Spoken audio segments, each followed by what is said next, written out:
अस्सलाम वालेकुम friends. Last lecture में हमने प्राइमरी की एंड फॉरेन की देखी थी। आज के लेक्चर में हम देखेंगे कि हमने किसी वैल्यू पे चेक का कंस्ट्रेंट लगाना हो तो किस तरह लगा सकते हैं, और चेक का कंस्ट्रेंट बेसिकली होता क्या है। तो चलें स्टार्ट करते हैं। चेक का कंस्ट्रेंट बेसिकली इस्तेमाल होता है कि define a condition that each row must satisfy.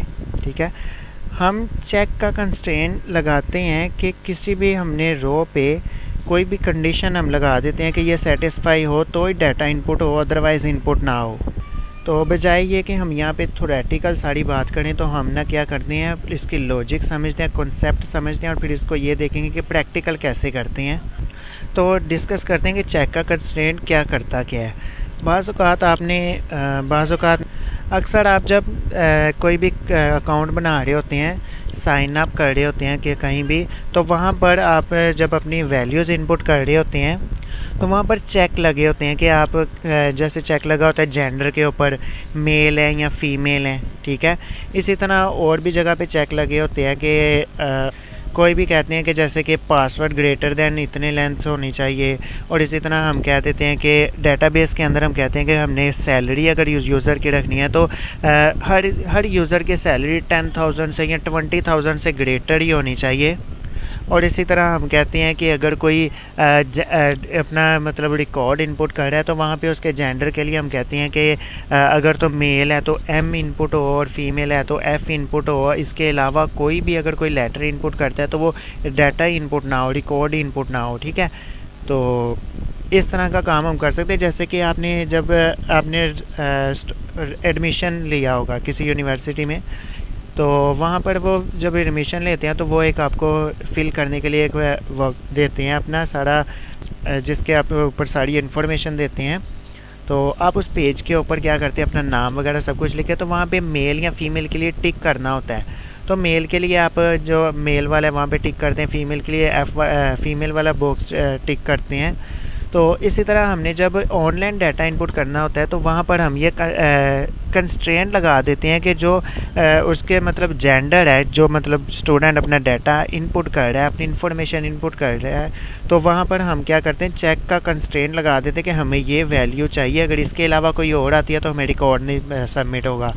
इसके अलावा हम ये भी देख लेते हैं कि हम क्या करते हैं, हम चेक का कंस्ट्रेंट लगा देते हैं कि अगर तो स्टूडेंट हैं ये वो वाले जिन्होंने इंटर किया हुआ है तो हम उनको एडमिशन देंगे। इंटर के साथ साथ हम कह देते हैं कि इन्होंने अगर इंटर ICS के साथ किया हुआ है तब हम इनको कंप्यूटर साइंसेज में अलाउ करेंगे, अदरवाइज़ नहीं करेंगे। ठीक है, तो वो डिफरेंट तरह के कंस्ट्रेंट लग सकते हैं। तो अभी हम चेक का कंस्ट्रेंट प्रैक्टिकली लगा कर देखेंगे तो ये ज़्यादा अच्छे से समझ आ जाएगी। तो चलते हैं हम अपने SSMS पे। यहाँ पर लास्ट जो टेबल हमने क्रिएट किए थे, काम करते हैं, लास्ट टेबल जो हमने क्रिएट किए थे इन सबको हम ड्रॉप करते हैं। हमारा टेबल जो है आई थिंक हमने इनको ड्रॉप कर दिया था, अगर मैं रिफ़्रेश करूँ, क्योंकि हमने प्राइमरी की और फॉरेन की जब बात की थी तो डिलीट करके देख लिया था। तो होप्स सो कि हमने डिलीट किए थे ये टेबल। हाँ ठीक है, हमने ये दोनों टेबल डिलीट कर दिए हुए थे। हम क्या करते हैं, अब मैं इसके डिलीट करता हूँ, इससे भी डिलीट करता हूँ, और हम एक न्यू लेंगे टेबल, या यही जो ऊपर वाला है इसी को कर लेते हैं। ठीक है, यहाँ पर हम क्या करते हैं, यहाँ पर हम एम्प्लॉय का डाटा इनपुट करते हैं। चलो ठीक है, इसी को हम थोड़ा सा मॉडिफाई कर लेते हैं। यहाँ पे प्राइमरी की को ख़त्म कर देते, लगी भी रहने देते, कोई इशू नहीं है, प्राइमरी की भी बन जाएगी जो कि ये है, मतलब इसको हम प्राइमरी की भी बना सकते हैं, लेकिन हम फ़िलहाल इसको डिलीट कर रहे हैं कि हम क्या करें, सिर्फ एक एक कंस्ट्रेंट लगा के उसको समझ रहे हैं। तो यहाँ पर हमने कौन सा आप कंस्ट्रेंट लगाना है, हमने लगाना है पहले सबसे हम करते हैं, हम जेंडर चेक करते हैं। यहाँ पर जॉब हटा देता हूँ मैं, ज़्यादा लेंथी ले जाने की ज़रूरत नहीं, सैलरी भी रिमूव कर देते हैं, बाद में सैलरी को देखेंगे। फ़िलहाल मैं क्या कर रहा हूँ, ID ले रहा हूँ, नेम ले रहा हूँ एंड जेंडर ले रहा हूँ। यहाँ पर जेंडर का क्या करते हैं, जेंडर ले लेते हैं, और यहाँ पर क्या करते हैं, हम वारचार या सिंपल 4 भी ले सकते हैं, मतलब करैक्टर टाइप।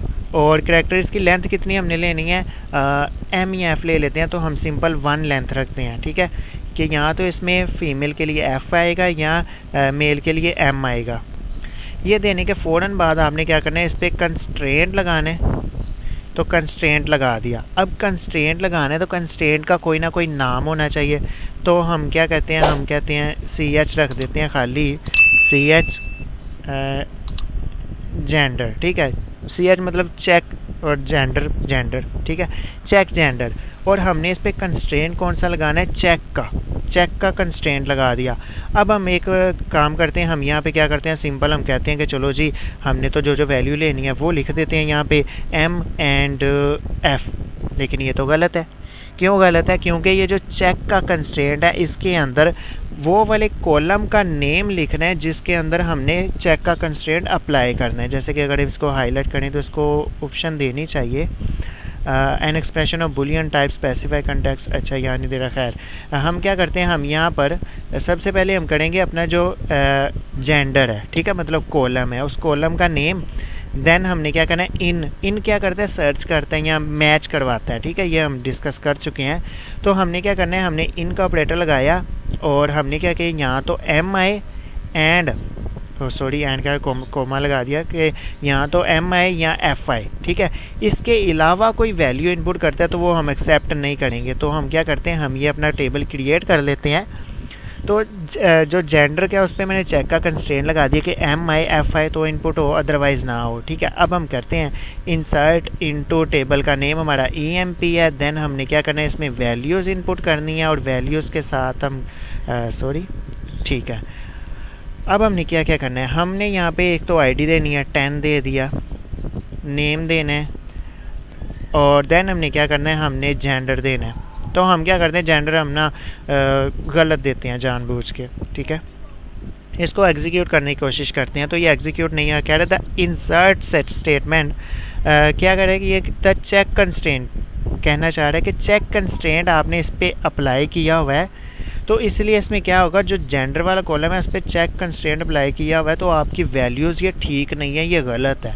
आप इसको ठीक करोगे तो ये इनपुट होगी। अब मैं M इस पर इनपुट करता हूँ, M तो है, ठीक है, M है, क्या हो गया, ठीक है। मैं अब इसे करता हूँ एग्जीक्यूट, तो कह रहा है 1 रो अफेक्टेड। अब इसने क्या किया, वैल्यूज़ मेरी इनपुट करवा ली, लेकिन इससे पहले नहीं था करवा रहा। क्यों नहीं था करवा रहा, क्योंकि हम ना वैल्यूज़ गलत दे रहे थे। तो ये चेक का कंस्ट्रेंट है, हमने यहाँ पे स्ट्रिंग मतलब जेंडर पे लगाया, आप सैलरी पे भी लगा सकते हैं, डिफरेंट चीज़ों पे लगा सकते हैं। तो इस तरह से ये चेक का कंस्ट्रेंट वर्क करता है।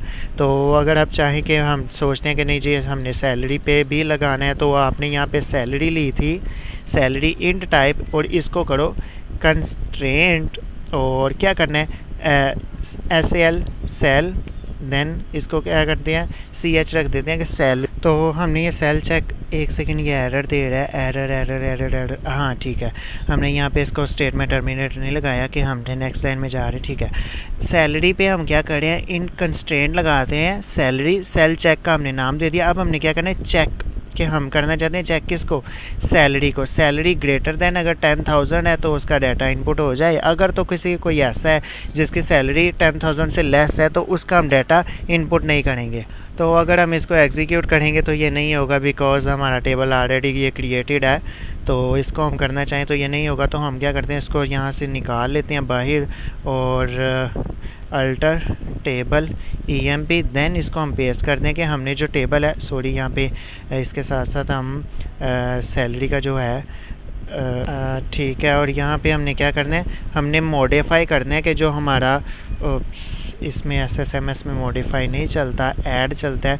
तो ठीक है, अगर सिंपल हम इसको ऐड करें तो एग्जीक्यूट करते हैं, एरर देना चाहिए इससे, नहीं ठीक है, हाँ ठीक है। हमने क्या किया, हमने इसको मॉडिफाई कर दिया। जो पहला हमारा ऑलरेडी हो, वैसे मॉडिफाई नहीं, सैलरी का यहाँ पे हुआ ही नहीं। अगर सैलरी का यहाँ पे होता मतलब हमने पहले क्रिएट किया होता ना इसके अंदर सैलरी इंट टाइप, तो फिर इसने एरर देना था, क्यों उसने कहना था कि जो आप कॉलम न्यू ऐड करना चाह रहे हो वो तो ऑलरेडी क्रिएटेड है, ठीक है। तो मैंने इसलिए कहा था कि एरर देना चाहिए, लेकिन मैंने अभी ध्यान दिया कि ऊपर हमने सैलरी का कॉलम ऐड ही नहीं था करवाया। अब हमने क्या किया, हमने एक न्यू कॉलम ऐड करवाया, अल्टर टेबल EMP सैलरी के नाम से। तो ये मैं आप डिस्कस कर चुके हैं हम पहले लेक्चर्स में कि किस तरह से हमने टेबल मतलब जो बना हुआ है उसके अंदर न्यू कॉलम कैसे ऐड करने हैं।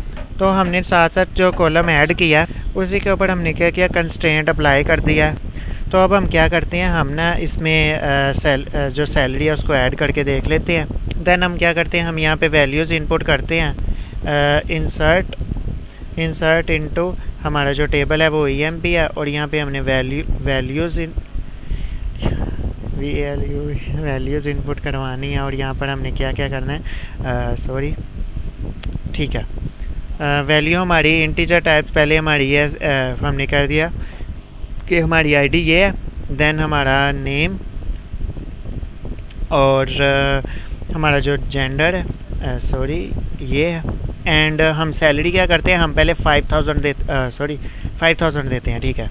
5000 सैलरी देते हैं, इसे एग्जीक्यूट करते हैं, तो ये हो गया। तो ये 5000 इसने क्या किया, एक्सेप्ट कर लिया, ठीक है, इनपुट होगी। अब इसके साथ हम क्या करते हैं, हम कहते हैं कि 500 दे के देते हैं कि ये हमारे किसी कोई ऐसा एम्प्लॉय जिसकी सैलरी 1500 है और इसका हम आईडी वगैरह सब कुछ चेंज कर लेते हैं। और करने के बाद हम इसके अगर डाटा इनपुट करते हैं तो मैं एग्जीक्यूट करता हूँ, तो इस बार नहीं होगा। क्यों नहीं होगा, क्योंकि हमने कहा हुआ है कि सैलरी जो है 1000 से ग्रेटर होगी अगर एम्प्लॉयज़ की, तो ही उसका डाटा इनपुट होगा, अदरवाइज़ नहीं होगा, ठीक है। अगर किसी की 1000 से लेस सैलरी है या 1000 के इक्वल भी है, उसका भी डाटा इनपुट नहीं होगा। क्यों, क्योंकि हमने लेस ग्रेटर रखी है 1000 से, देखें, ठीक है। तो ये आप समझ गए होंगे कि चेक की कंस्ट्रेंट हम क्यों इस्तेमाल करते हैं। तो हमने जहाँ पे रिस्ट्रिक्शन लगानी होती है कि हमें जो स्पेसिफिक हम कंडीशन लगा देते हैं कि ऐसा डाटा है तो इनपुट हो, अदरवाइज़ ना हो, तो उसके लिए हम चेक का कंस्ट्रेंट लगाते हैं। तो हमने इसको अच्छे से डिस्कस कर लिया। तो अगर अभी भी किसी को कोई क्वेश्चन है तो फील फ्री कमेंट बॉक्स में आप कमेंट कर सकते हैं। नेक्स्ट लेक्चर में आपका जो क्वेश्चन होगा उसको सॉल्व करके नेक्स्ट फिर हम अपना टॉपिक जो है वो डिस्कस करेंगे। तो मिलते हैं नेक्स्ट लेक्चर में। इस लेक्चर में इतना ही। अल्लाह हाफिज़।